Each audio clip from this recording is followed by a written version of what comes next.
Have you noticed how Christ is often depicted with a halo that looks like this? This is the Cruciform Halo, and it is reserved for Christ alone.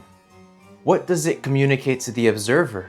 This ancient symbol holds secrets that many don't realize. We'll even explore the controversies surrounding this topic. In iconography, halos depict sanctified people, those who are holy. We see this in a multitude of scenes depicting saints. But when Christ is present, we see also this. This shape, known as the Cruciform Halo, represents two things: the Holy Trinity and the Holy Cross, the most important symbol in all of Christianity. The Cruciform Halo may also include three Greek letters: Omicron, Omega, Ni. This roughly translates to He who is, the existing one, and most commonly, I am. There is no direct translation, and even in the original Hebrew as well as the Greek, the phrase points to the incomprehensibility of God, that He is without equal, rather than being a neat grammatical phrase. The phrase is also a direct reference to the following passages. Exodus chapter 3, verse 14.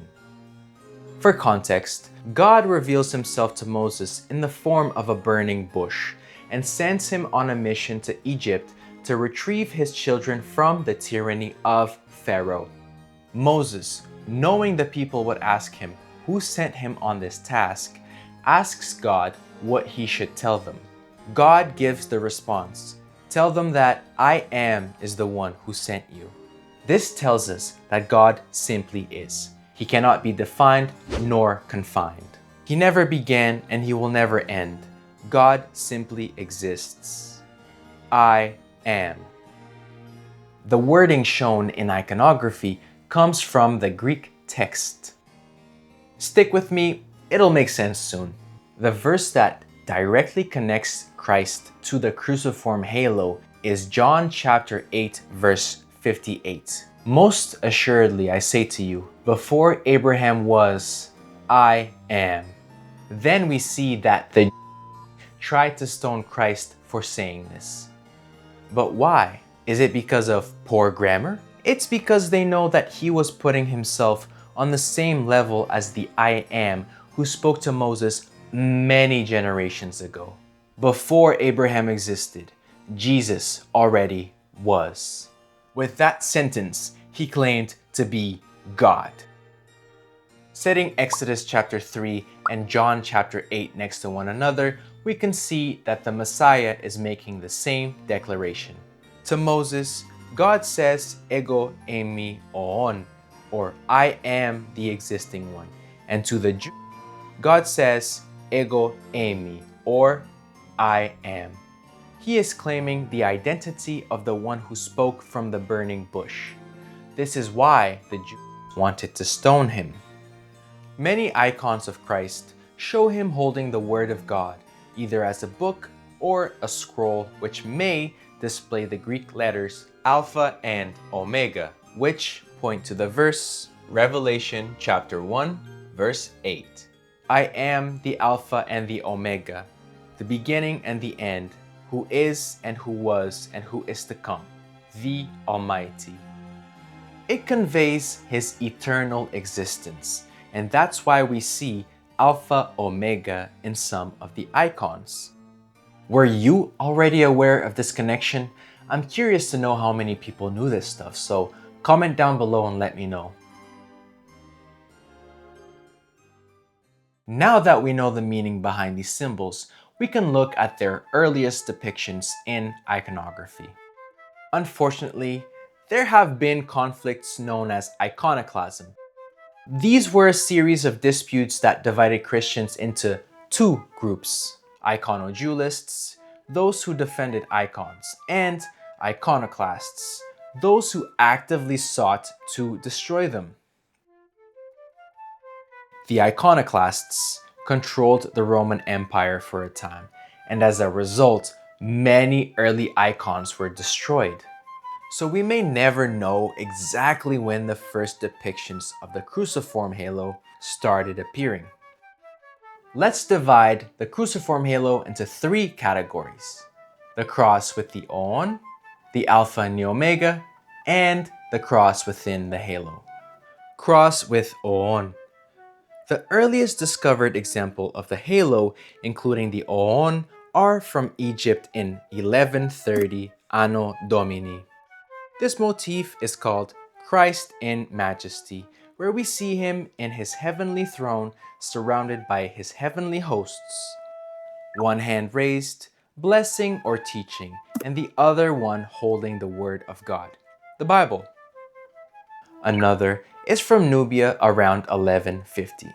He is depicted as the protector of a Nubian prince. It's such a big shame that the Romans destroyed so much of the early art. Imagine all of the beautiful images we'll never get to see. Cross within halo. The earliest that I'm aware of is the famous Christ Pantocrator of Mount Sinai.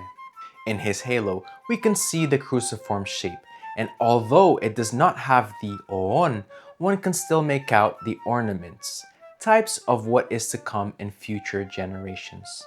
This image is striking because at first glance, it seems as though the face is not well done.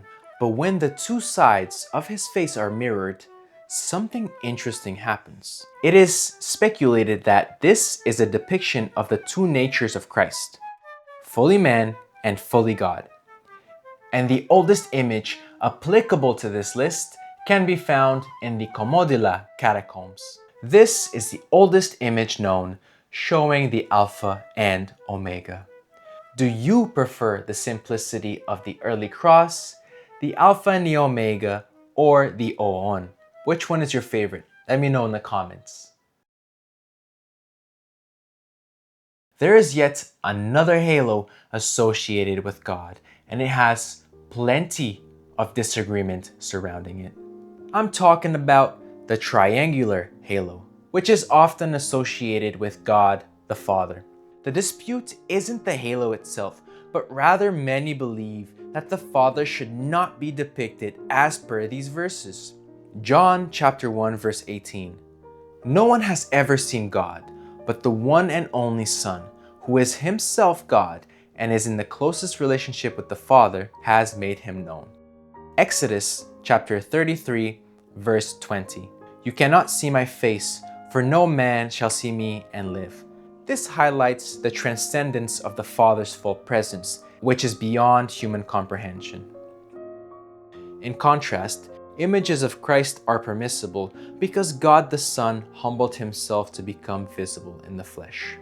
Thus, the argument is that the Incarnation provides the basis for the usage of icons of God the Son, but not of God the Father. But those who argue that it's permissible to depict the Father claim that these images are symbolic and not a literal depiction of the Father's divinity. I'm still unsure regarding how I feel about this topic. Do you feel like the Father should be represented in iconography? I don't know. I haven't made up my mind yet. I can't make up my mind. I don't know. So there it is, y'all. The Cruciform Halo. We looked at some of its variations, its history. We looked at its controversies. And if you like this video, please comment, like, subscribe, share. I'll be making so many more just like this. I hope you liked it. I love you. God loves you even more. Glory to the triune God. Bye.